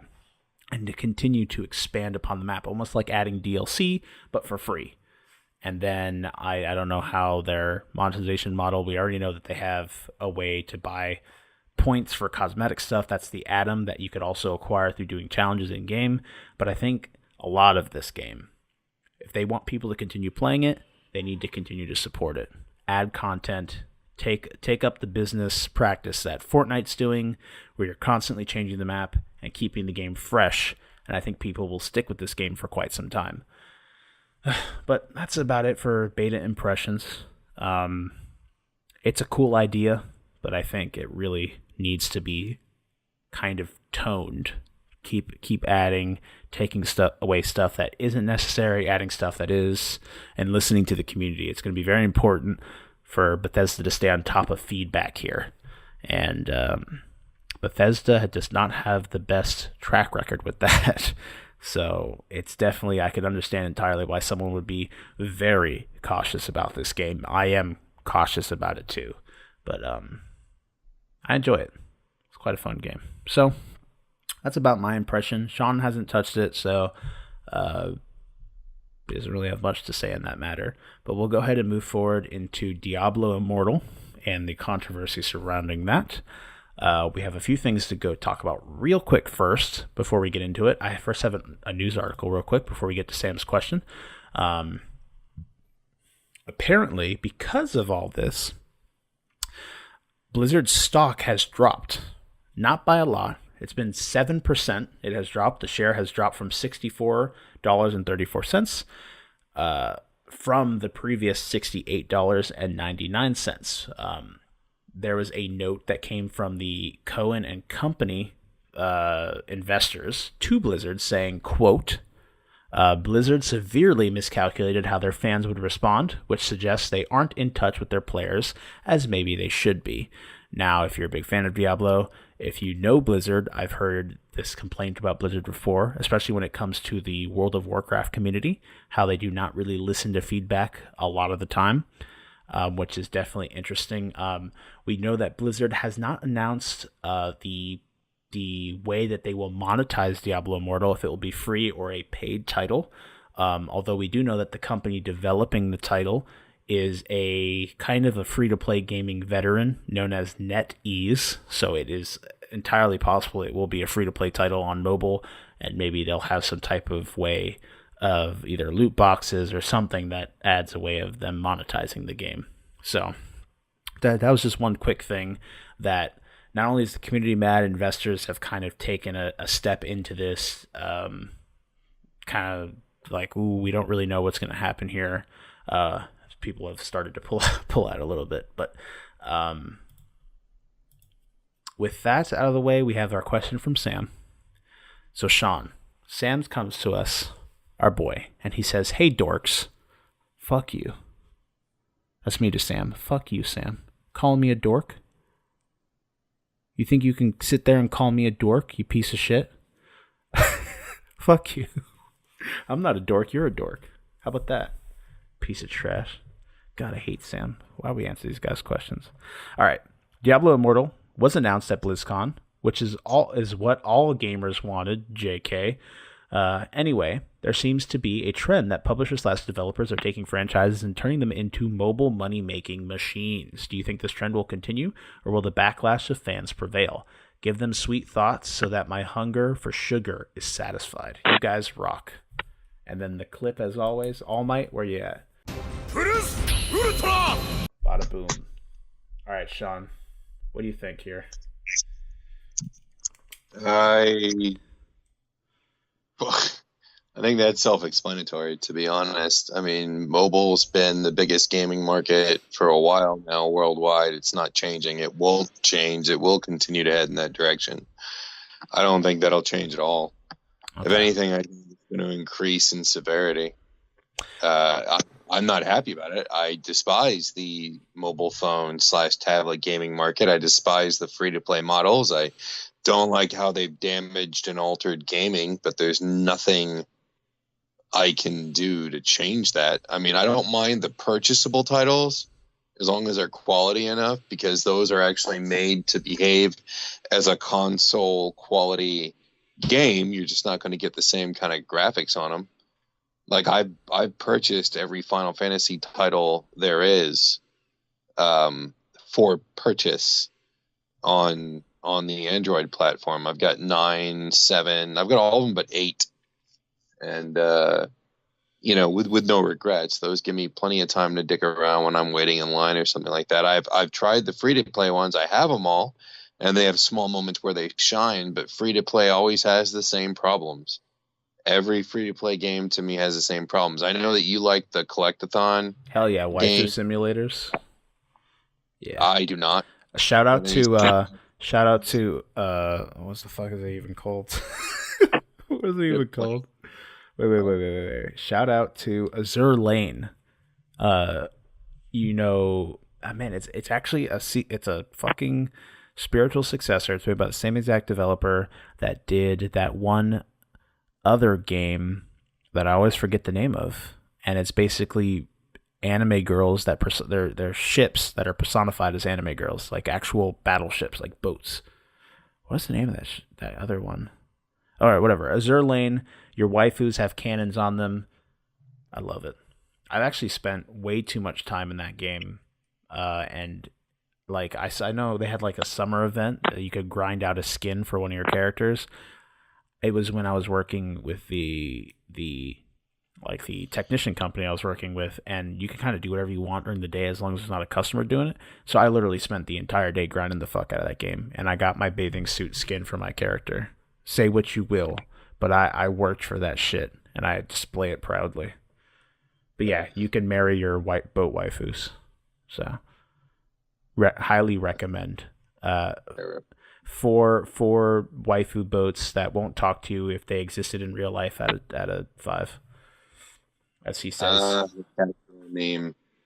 Yes, the cat girl meme. What about you? Answer the question before I give my opinions on the other thing. I also think that if they're again, I have nothing against companies that want to make money. That's their main MO. It's like the idea. So for a company seeking profit, I really don't have a big problem with it as long as it's not in a way that's super what's the word I'm thinking of? It's a word that they use a lot when they talk about loot boxes. Predatory. Yeah, predatory or exploitative, as long as it's not super far into those realms, kind of like that Harry Potter mobile game that came out for like kids, and it was like super predatory. Like they had scenes where your character's like being choked out, but you never have enough energy to survive. So they'll come up like, your character's dying, you have to buy more energy to get through and shit, like super like stuff that like if a kid was playing would be like, Mom, give me your credit card, shit like that. Like I'm not a fan of. Like the boat game, I haven't spent more than $5 on. And the only reason I spent $5 is they have like a pass where you get supplies for like a month. And you can that's the only money I spent on the game, and I have almost every character in the game just because I spent the time to grind it out, and it's what I do in my free time if I'm not at home, just hanging out somewhere waiting for a doctor appointment, blah blah blah. But they never like push into your face, oh here you can buy this for money, blah blah blah, unless they're selling like skins, and that's like you're selling kind of softcore pornography at that point. But I don't like it either, to be fair. I mean, I think the trend will continue because even though there has been a backlash of fans, usually that never lasts long enough to see a huge detriment on a company compared to the amount of money they can make in a mobile pursuit, like pursuing some type of... Outnumber us like 100 to 1, man, and the entire mobile market caters to casual. Yeah. I mean, like if the amount of people that play like something like Angry Birds or like a Facebook game or some shit, it's just it's not even, it's weird because it's not even at the point where it's like a video game. It's more of just like a weird, like, I mean, it falls into the category of a video game, yes, but like the idea of it is more of like a weird, silly pastime than something that I'd consider like a deep story or a world that you fall into kind of thing. And like other people, it's weird, but like a casual marketplace eats that up. It's something you can pick up and put down instantly, and it's just something to pass the time. Exactly. Like if you look at the money that Facebook has made on like Candy Crush or Soda Crush or all that other shit, it's insane how much money people spend on literally a puzzle game. Like, and all you do is buy extra lives. Like I'm not aware of any other thing you spend money on in that game besides playing it more, and people spend money on that, and that baffles me. That fucking baffles me. Like perks, like tools and shit you can use in the puzzles, like Candy Crush and that Toon one that Ryan Reynolds promotes. That's the same. Oh my god, I fucking hate those commercials so much. I hate those commercials so much, dude. Toon Blast, I get them so much too. It's awful. All right. Yeah, I think mobile gaming is not going anywhere anytime soon. Will we see it continue to affect AAA developers? Most likely, if they see that there's money to be made. Obviously, companies are in the pursuit of making the big buku bucks, and I do not fault them for that. So if they find a place to make money somewhere, especially looking at how much money, like Fortnite makes like fucking, what is it, like 500 million a week on mobile alone or some stupid bullshit like that. Like just the thought of that is insane. So obviously everyone's trying to get into that cookie jar. It makes sense that we'll see this trend continue, especially since it's not even a drop in a bucket of, it's not even a drop in the ocean compared to the backlash is not a drop in the ocean compared to the amount of money that they possibly could make if they hit it big in the mobile market. So, especially since everyone and their fucking grandmother has a phone, and not everyone has a console or a PC or something along those lines, but everyone has a phone. Don't you all have phones? Oh, man. All right.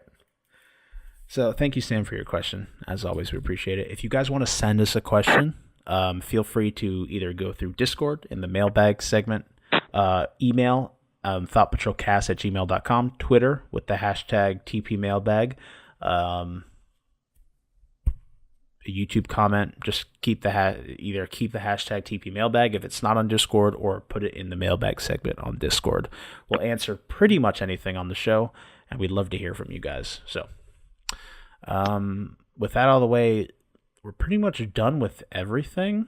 I have this article from IGN to read after we talk a little bit about our opinions on Diablo Immortal. I'll give the opinion that I think that the writer of this article puts into summary pretty well kind of like how he feels about it, which I, being a fan of the franchise, and both me and Shawn are not like hardcore Diablo fans. So, Shawn, what do you think about the backlash? Actually, let's explain what's going on first real quick. If you have not heard, which is possible, BlizzCon recently happened, and they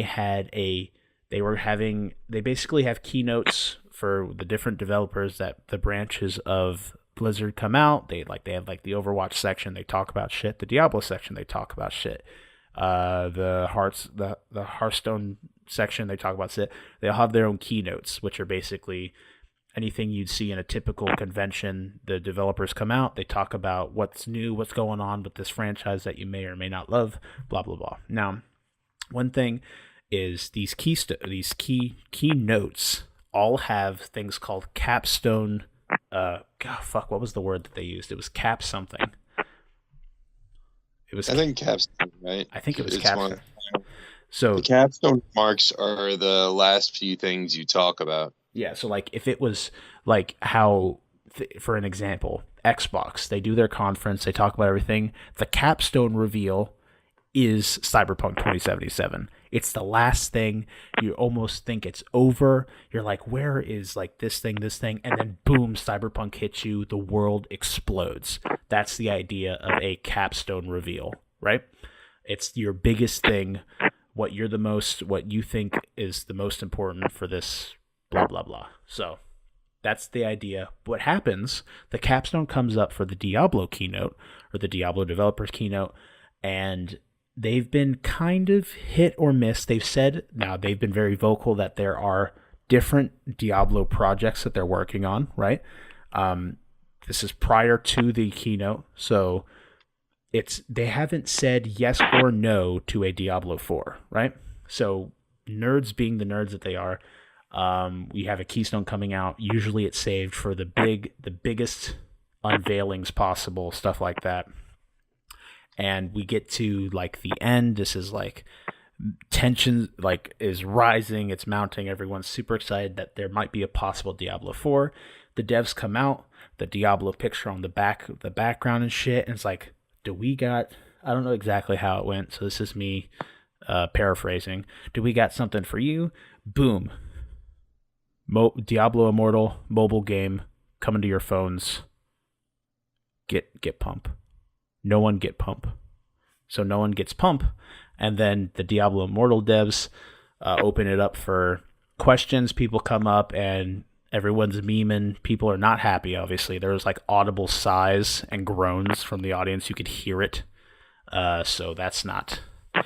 So a lot of people don't necessarily have the fondest appreciation when it comes to the Blizzard devs, especially in the WoW community as well, because people don't feel like Blizzard listens to its community a lot. And this kind of feels like another slap to the face, at least in the eyes of the fans, that they're not too in touch with their community, because you have this big event that a lot of people pay to come to. Not that it has anything to do with this reveal. And so usually it's more the hardcore fans. And for a company that its largest base is a PC gaming base, you wouldn't really save your largest unveiling for a mobile game. Kind of, that's the idea. So people are not happy with it, unfortunately.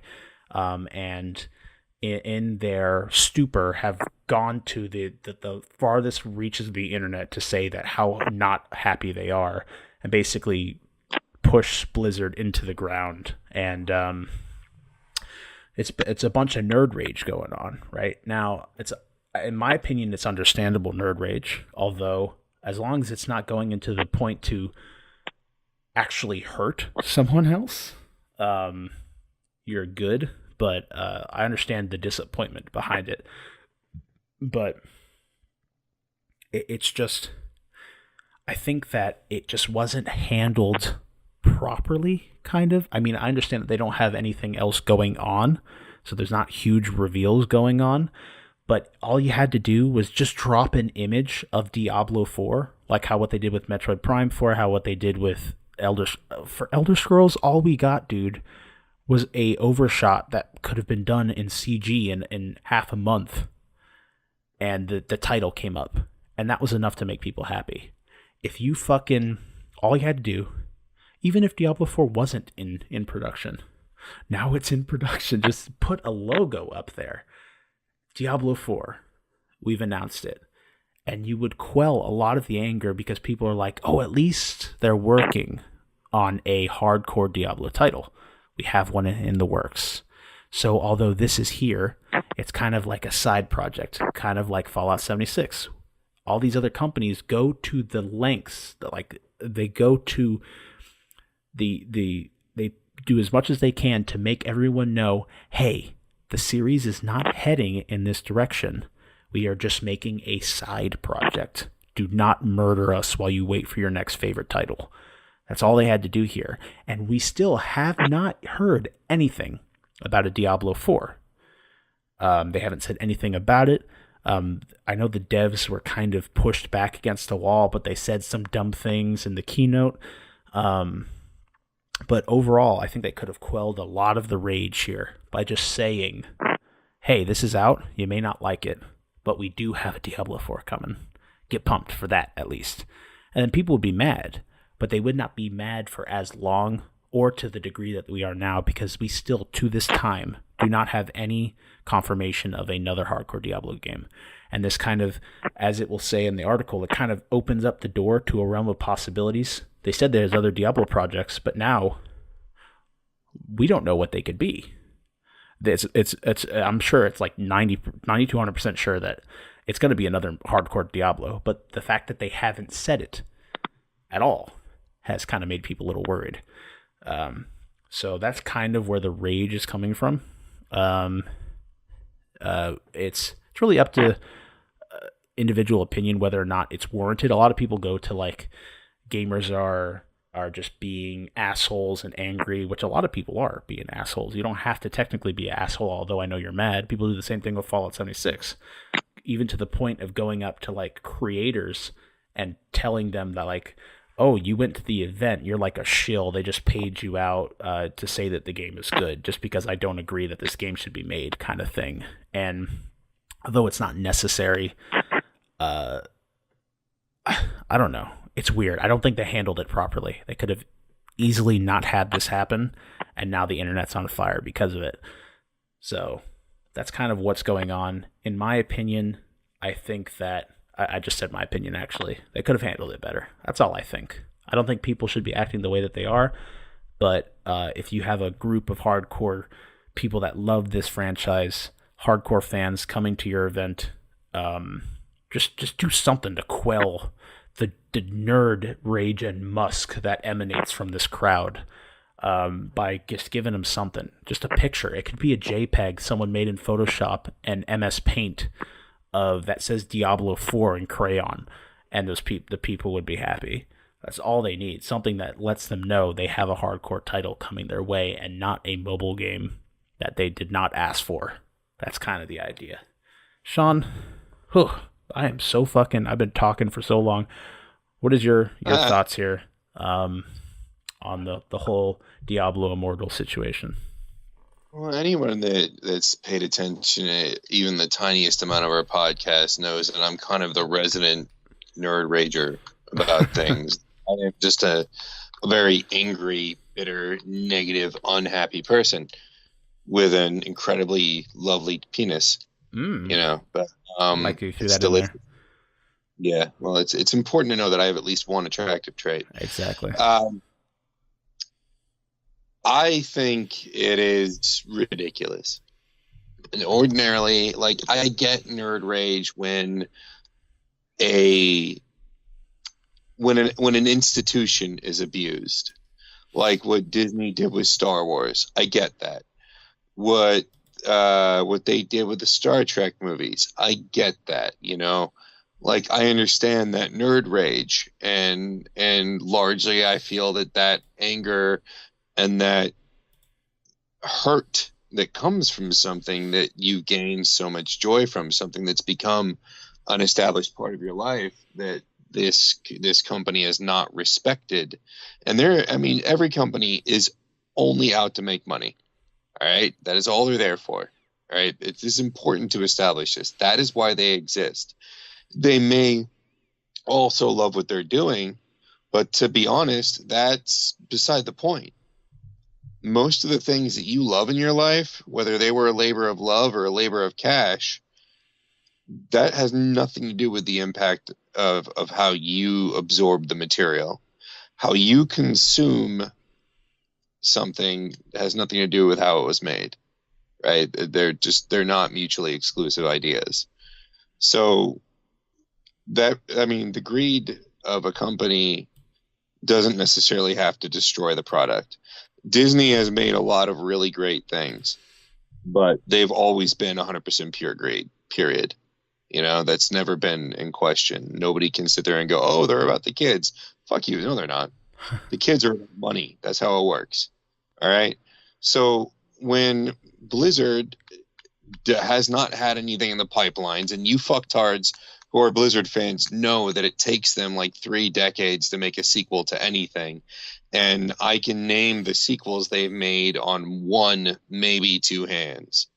And how many years did it take between Diablo and Diablo 2, Diablo 2 and Diablo 3? And they recently, relatively recently released Diablo 3, 4 years ago? I'm looking. Right? I'm looking. Diablo 2 was 2000.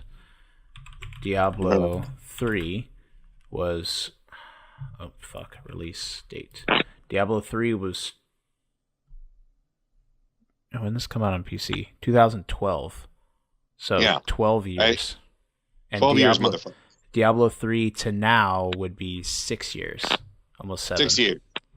It's been 6, almost 7 years. Did you really think that they fucking would have been announcing Diablo 4? And let's just say, fuck it. Look, this is their event. They've only got one thing of any major importance to tell you. Where else are they going to put it? They warned you as much as they could in the press releases before this shit came out that they have a lot of Diablo projects in the works. So they saw some fan frustration coming because they tried to tell you, hey, we got a lot of stuff in the works, but they didn't want to blow the fanfare of what they've been working on. All right. Do mobile titles suck? Yes, I'm a hardcore gamer. Not a PC gamer, but I am a hardcore gamer. I don't like fucking mobile titles. I was never thrilled that they decided to go mobile with the Final Fantasy shit.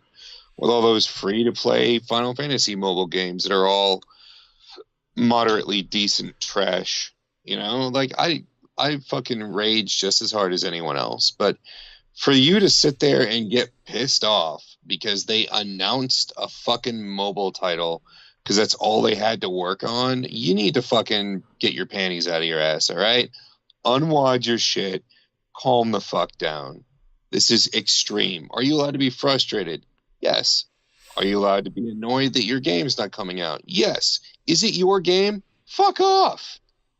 Right? This isn't Star Wars. It's not an institution. All right? This is not a piece of Americana. This is Diablo. All right? It's the king of roguelikes. What else are you going to call it? It's a solid game and has a fairly decently sized fandom. And when they brought it out, the thing that you're upset about is they didn't tell you what you wanted to hear. They told you what they had. You are completely entitled to be in your feelings. Okay, you can be all up in your feelings. That's acceptable.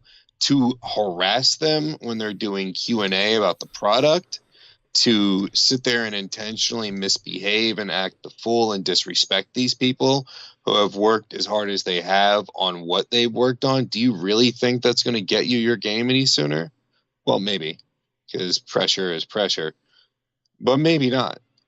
On top of which, do you think that they sweated at all because they had a little stock drop?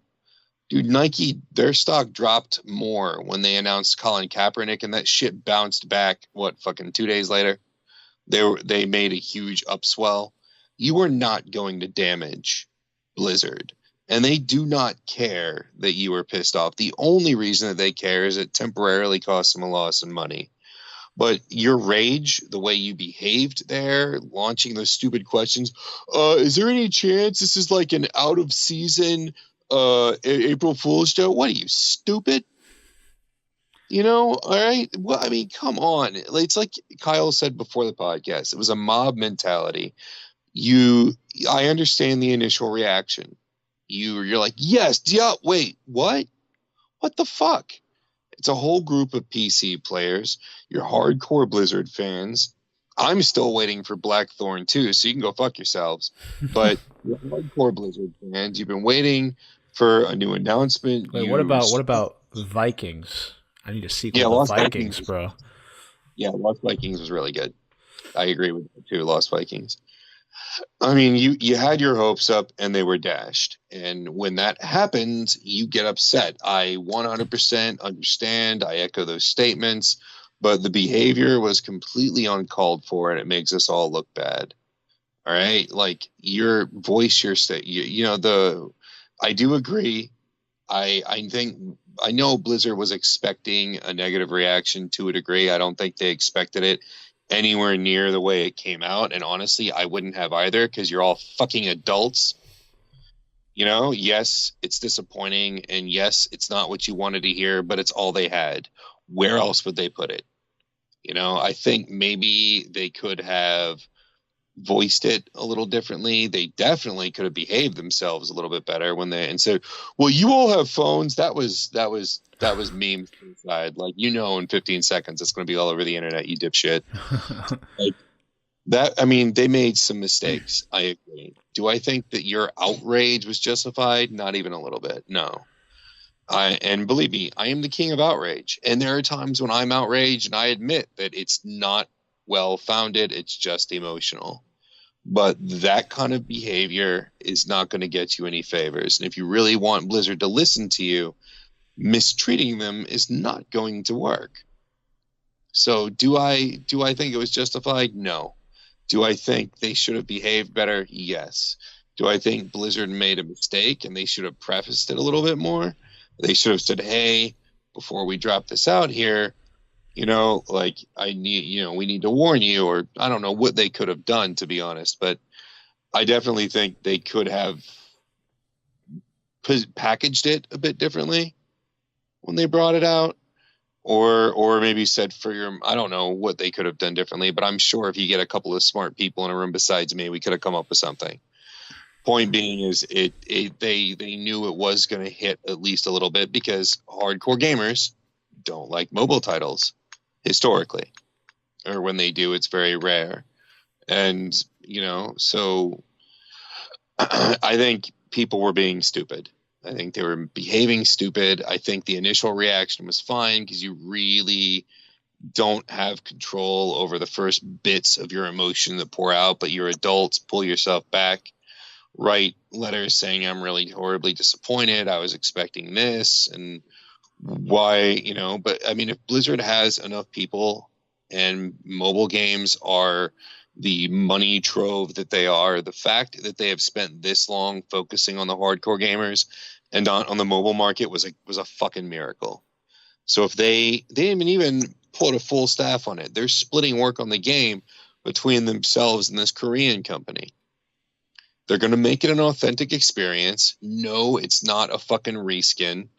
It's using some extremely common UIs and elements of roguelikes and hack and slash top downs that are so prevalent on phones. I've seen a lot of games that look like that, but to be honest, I've seen a lot of games on computer that look like Diablo. So almost every reaction I've seen has been an 11, when at most was justified was like a 6.5 or a 7. And I think they need to stop whining. I think you need to stop being little bitches, calm the fuck down, and realize that eventually, 10 years from now, Blizzard's actually going to do something about Diablo 4, and you'll get it, and you'll play it, and it'll be the same fucking game 3 and 2 and 1 were. And you'll be happy, and you can play it with your friends, and all this shit will be forgotten. But if you think you've damaged Blizzard or gotten them to fucking shed a tear, you're going to have to wake up and, because you can't touch that juggernaut. Okay. And, that's it, really. I think it's a massive overreaction, and I think they need to calm their tits. All right, so I have a kind of mediator here, an article I found on IGN. It's by Tom Marks. I'm not going to read the entire thing. I'm going to read little bits of it, where he provides a little bit of ways that they could have avoided this a little bit better. So this is titled Diablo Immortal's reveal was an unnecessary mess. Microsoft, Bethesda, and Nintendo have shown that mobile games do not need to be a controversial announcement. This is Tom Marks of IGN, and a few things that he says here. He says, when Bethesda announced the Elder Scrolls mobile... Shawn, you're giving me feedback. There we go. We're still fixing the mic situation, folks, which you guys have probably heard already. But when Bethesda announced the Elder Scrolls mobile spin-off Blades at E3, it quickly followed it up with a brief 30-second reveal teaser for the Elder Scrolls 6. The studio even used similar phrasing as Blizzard's mobile game announcement, touting Blades as a full Elder Scrolls experience and talking about how far phone technology has come. But they did so while acknowledging that their fan base has expectations for a game more in line with the core series they're familiar with. Moving on, he talks a little bit about how also Gears announced a pop mobile game right before Gears 5. Nintendo talked about the 3DS remake for Metroid Samus Returns while also announcing Metroid Prime 4. Even though it was just a fucking image, people know that it is coming. It's been announced. That's enough for some people sometimes. That was my words. But that was my words. Okay. Continuing a little bit further down, he says, the problem here isn't even really that it's a mobile game. It's the improper context Immortal came with. Blizzard showed it off in style with 2 big trailers, a dev on stage breaking it down, and a Q&A usually reserved for the year's biggest reveal immediately after. The studio spent so much time talking about how Immortal will be a full game with an expansive story to convince us it's more than just a mobile game, but did not stop to think about how it might make it look like this is the future of the Diablo series as a whole. We still don't know. Maybe Immortal is a perfect indication of what is to come, or maybe it's not at all. To be fair, Blizzard has been very vocal about saying that there are multiple Diablo projects in the works, but there's not much comfort when Immortal's mobile spinoff announcement opens surprising new doors for what we could potentially expect from other projects. The developer has no obligation to tell people what it's working on. But Blizzard's central focus on a mobile Diablo failed to recognize how that affects the perception, however inaccurate it may prove to be, of projects that have not yet been shown.